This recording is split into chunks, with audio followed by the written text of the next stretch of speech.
Everyone, welcome to my YouTube channel Aptech. और आज हम पढ़ने वाले हैं हीम सिंथेसिस के बारे में। पूरा जो एरिथ्रोपोइसिस था ना, यानी कि जिसमें हमारा जो रेड ब्लड सेल बनता है वो तो देख लिया था, लेकिन उस रेड ब्लड सेल के अंदर जो हीमोग्लोबिन बन रहा है, हीमोग्लोबिन के अंदर जो हीम प्रेजेंट होता है ना, वो हम देखने वाले कि वो कैसे बनता है। देखो पहले ना इसका थोड़ा स्ट्रक्चर जान लेते हैं। तो हीम के अंदर सबसे पहले ये एक पायरोल रिंग होती है, ठीक है।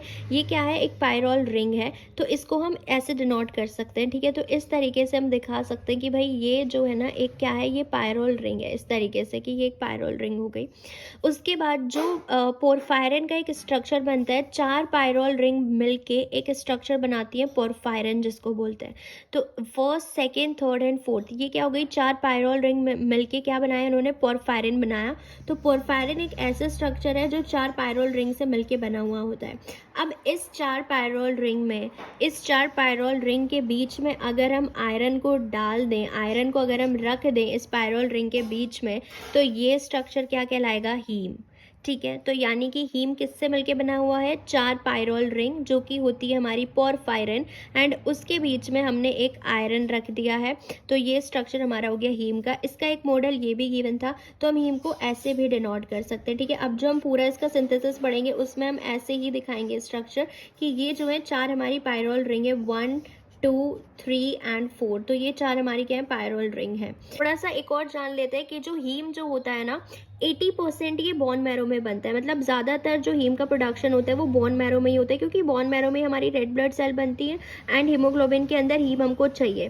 तो इसलिए जो एरिथ्रॉइड की प्रिकर्सर सेल्स होती है ना, वहाँ पे बनता है। लीवर में भी हीम बनता है, ठीक है। और भी बहुत सारे एंजाइम्स है जिसमें हीम होता है। मायोग्लोबिन के अंदर भी हीम होता है ना। साइटोक्रोम जो एंजाइम होता है उसके अंदर भी हीम पाया जाता है। तो बेसिकली 80% जो है वो बोन मैरो में मिलेगा, एरिथ्रॉइड प्रिकर्सर सेल्स में, यानी कि जो आरबीसीज की प्रिकर्सर सेल्स है वहाँ पे ये बनता है, इसकी सिंथेसिस होती है। एक बात याद रखना, जो मेच्योर आरबीसी होती है ना, उसके अंदर ये नहीं बनता है, क्योंकि मेच्योर आरबीसी में माइटोकॉन्ड्रिया ही नहीं होता है, वो हम ऑलरेडी देख चुके हैं ना। तो माइटोकॉन्ड्रिया की इसकी सिंथेसिस में बहुत ज़रूरी होती है। माइटोकॉन्ड्रिया के अंदर ही ये थोड़ा प्रोसेस चलता है, और ये माइटोकॉन्ड्रिया और साइटोसोल के अंदर इसकी सिंथेसिस चलती है, माइटोकॉन्ड्रिया में भी एंड साइटोसोल में भी, ठीक है। तो इसलिए मेच्योर आरबीसी में ये नहीं होता है, हीम की सिंथेसिस मेच्योर आरबीसी में नहीं होता है। ये आरबीसी की जो प्रिकर्सर सेल्स होती है ना, जब आरबीसी मेच्योर होने लग रही होती है, वहाँ पे इसकी जो है सिंथेसिस होती है। ओके, सो इसमें हम पूरा हीम सिंथेसिस देखेंगे कि जो हीम है वो हमारा कैसे बन रहा है, ठीक है। ये भी थोड़ा हैवी लग रहा होगा देखने में, बट इसको हम ब्रेक करते हैं एक एक स्टेप में। इसके 5 स्टेप होते हैं। First step, second step, third step, fourth step and fifth step. ये 5 स्टेप हम डिटेल में पढ़ने जा रहे हैं। सबसे पहला स्टेप होता है जिसमें ग्लाइसिन और सक्सिनिल कोएंजाइम ए मिलके जो है डेल्टा एमाइनो लेव्यूनिक एसिड बना लेते हैं। और इसमें जो एंजाइम यूज होता है वो होता है डेल्टा एएलए सिंथेज एंजाइम, जिसको पायरिडॉक्सिल फॉस्फेट, जो कि एक्टिव फॉर्म होती है विटामिन B6 की, एज अ को फैक्टर चाहिए होता है। एंड इस स्टेप में कोएंजाइम ए और CO2 जो है वो रिलीज हो जाते हैं, ठीक है। जब हम इनके स्ट्रक्चर को डिटेल में पढ़ेंगे तब ये हम अच्छे से समझ पाएंगे कि हाँ ये कैसे रिलीज होते हैं। तो अभी बस इतना याद रखो कि ग्लाइसिन सक्सिनिल कोएंजाइम ए मिले, इन्होंने क्या बना लिया? डेल्टा एएलए बना लिया, एंड यहाँ से क्या रिलीज हो गया? Coenzyme A and CO2 release हो गया। एंड ये हमारा एंजाइम होता है इसमें, जिसको कोफैक्टर कौन चाहिए? B6 चाहिए। तो हीम के लिए किसकी जरूरत है? B6 की जरूरत है। और ये जो पहला स्टेप हो रहा है ये किस में हो रहा है? माइटोकॉन्ड्रिया में हो रहा है। तो बस यही है फर्स्ट स्टेप, ठीक है। सेकंड स्टेप की तरफ हम जब जाते हैं, अब ये जो होता है ना डेल्टा अमाइनो लेव्यूनिक एसिड, जो ये हमारे बने हैं ना, 2 मिलके, यानी कि 2 डेल्टा अमाइनो लेव्यूनिक एसिड जो है माइटोकॉन्ड्रिया से बाहर आते हैं साइटोसोल में, एंड साइटोसोल में जो है 2 डेल्टा अमाइनो लेव्यूनिक एसिड 2 मिलके क्या बना लेते हैं? पोर्फोबिलिनोजन बना लेते हैं। तो ये जो है दोनों मिलके क्या बना लेते हैं? पोर्फोबिलिनोजन बना लेते हैं। एंड इसमें जो एंजाइम यूज हो रहा है वो होता है डेल्टा एएलए डिहाइड्रेटेज एंजाइम। डिहाइड्रेटेज एंजाइम है, तो यहाँ पे वाटर के 2 मॉलिक्यूल्स जो है रिलीज हो जाते हैं, क्योंकि 2 डेल्टा अमाइनो लेव्यूनिक एसिड मिलके क्या बना रहे हैं? पोर्फोबिलिनोजन बना रहे हैं। पोर्फोबिलिनोजन जो होता है ये ऐसा होता है, मोनोपायरोल जिसको हम बोलते हैं, ऐसा स्ट्रक्चर होता है। ये एक पायरोल स्ट्रक्चर होता है, मोनोपायरोल, ठीक है। पायरोल का स्ट्रक्चर हम देख चुके हैं। एंड ये जो सेकंड स्टेप है ये किस में हो रहा है? साइटोसोल में हो रहा है। तो पहला स्टेप देख लिया हमने कि जिसमें डेल्टा एएलए बन रहा था। सेकंड स्टेप हो गया जिसमें हमारा पोर्फोबिलिनोजन बन रहा है। उसके बाद जो थर्ड स्टेप हमारा आता है, थर्ड स्टेप में क्या होता है? ये पोर्फोबिलिनोजन यानी कि ऐसे 4 मिलते हैं, ये एक पोर्फोबिलिनोजन था, तो 4 पोर्फोबिलिनोजन मिलके जो है क्या बना लेते हैं, हाइड्रोक्सी मिथाइल बिलेन बना लेते हैं। हाइड्रोक्सी मिथाइल बिलेन बना लेते हैं 4 पोर्फोबिलिनोजन मिलके, यानी कि ये एक ऐसा लीनियर स्ट्रक्चर बना लेते हैं, लीनियर टेट्रापायरोल। ये भी साइटोसोल में ही हो रहा है एंड इसमें जो एंजाइम यूज होता है दैट इज पोर्फोबिलिनोजन डी एमिनेज।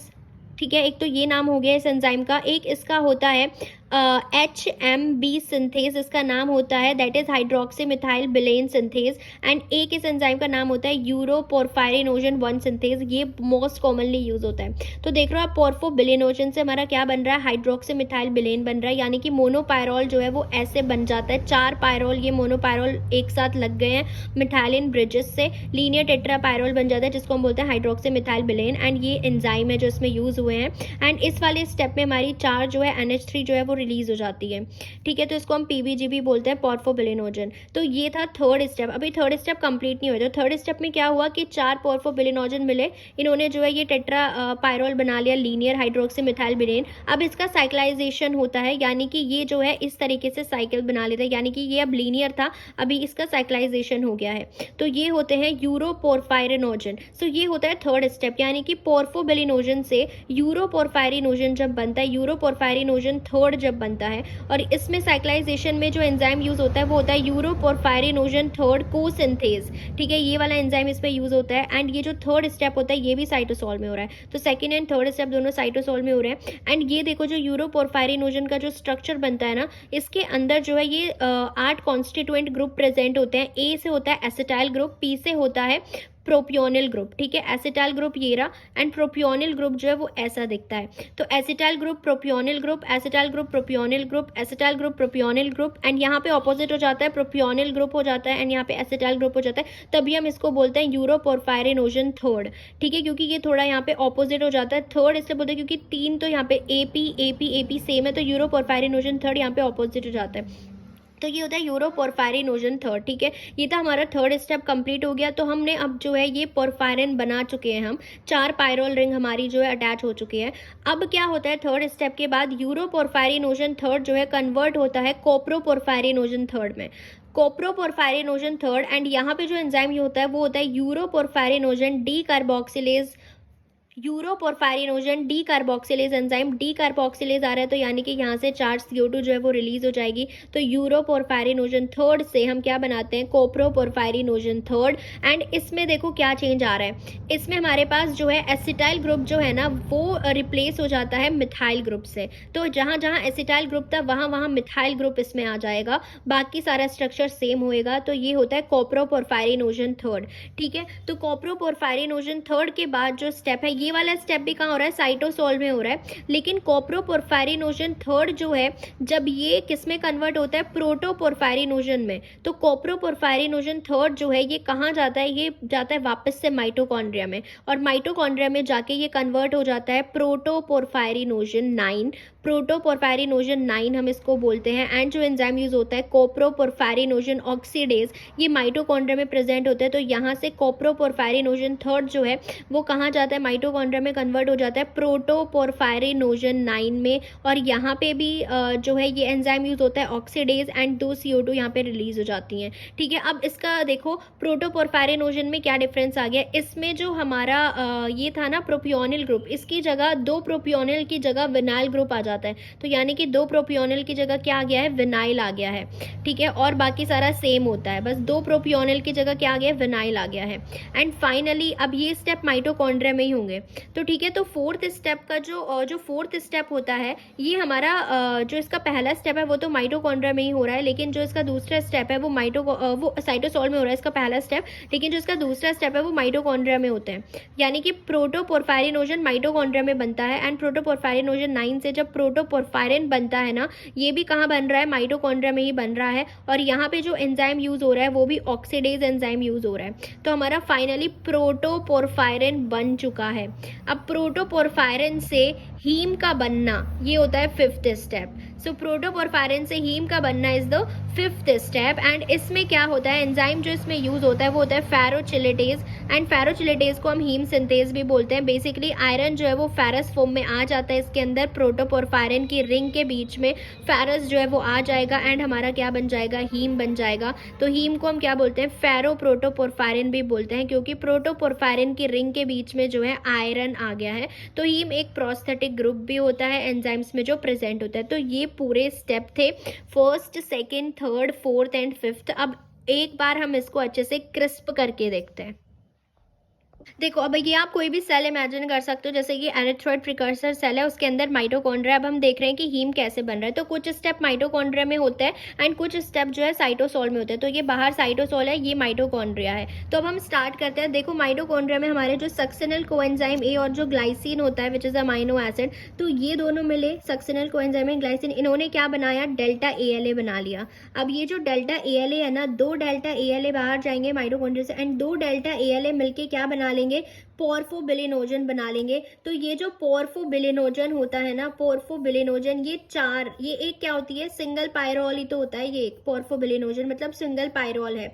तो ये पोर्फोबिलिनोजन ऐसे 4 मिलेंगे एंड ये क्या बना लेंगे, हाइड्रोक्सी मिथाइल बिलेन, यानी कि हाइड्रोक्सी मिथाइल बिलेन एक लीनियर टेट्रा पायरोल बना लेंगे एंड फिर इसका साइक्लाइजेशन हो जाएगा। तो ये इस तरीके का स्ट्रक्चर आएगा साइक्लाइजेशन के बाद, जिसको हम बोलते हैं यूरोपोरफायरिनोजन थर्ड।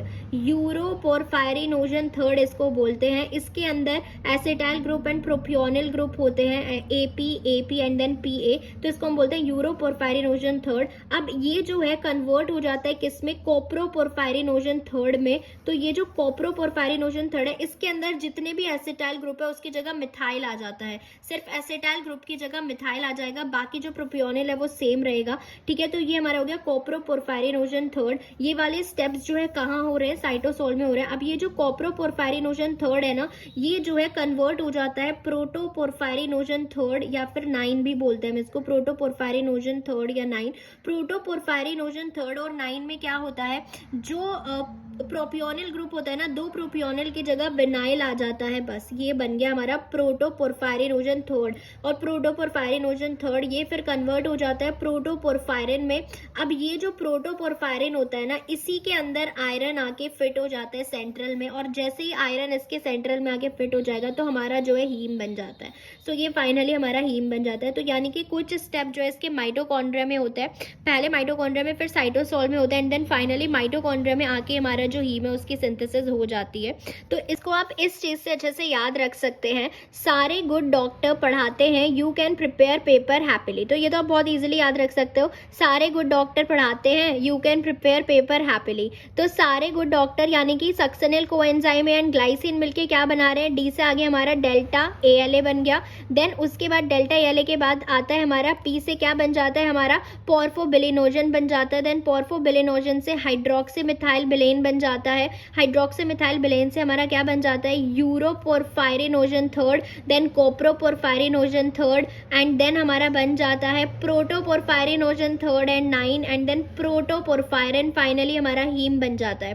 तो इससे हम ये याद रख सकते हैं इजीली, सारे गुड डॉक्टर पढ़ाते हैं you can prepare paper happily. तो बहुत इजीली याद हो जाएगा, यानी कि सक्सिनल कोएंजाइम एंड ग्लाइसिन मिलके क्या बना रहे हैं, डेल्टा ALA बना रहे हैं। डेल्टा ALA के बाद हमारा क्या बनता है, पोर्फोबिलिनोजन बनता है। 4 पोर्फोबिलिनोजन मिलके ये बनाते हैं हाइड्रोक्सी मिथाइल बिलेन, जो कि ऐसी पायरोल की एक लीनियर टेट्रा पायरोल बन जाता है। उसके बाद इसका साइक्लाइजेशन होता है तो हमारा बनता है यूरोपोरफायरिनोजन थर्ड एंड यूरोपोरफायरिनोजन थर्ड के बाद हमारा कोप्रोपोरफायरिनोजन थर्ड बनता है। देन हमारा प्रोटोपोरफायरिनोजन थर्ड या 9, देन प्रोटोपोरफायरिन एंड फाइनली हमारा हीम बन जाता है। तो इस ट्रिक से यू कैन रिमेंबर इट। तो ये था हमारा पूरा हीम का सिंथ। आप इसका स्नैपशॉट ले सकते हो क्योंकि इसमें पूरे 5 स्टेप्स अच्छे से डिस्क्राइब्ड है। पहला स्टेप ALA का बनना, दूसरा स्टेप पोर्फोबिलिनोजन का बनना, तीसरा स्टेप होता है जिसमें हमारा यूरोपोरफायरिनोजन थर्ड बन जाता है, पूरी पायरोल की रिंग बन जाती है। 4th स्टेप होता है हमारा प्रोटोपोरफायरिन बनना एंड 5th स्टेप होता है हमारा हीम बनना। So thank you if you like my video and if it helps you then please do like, share and subscribe.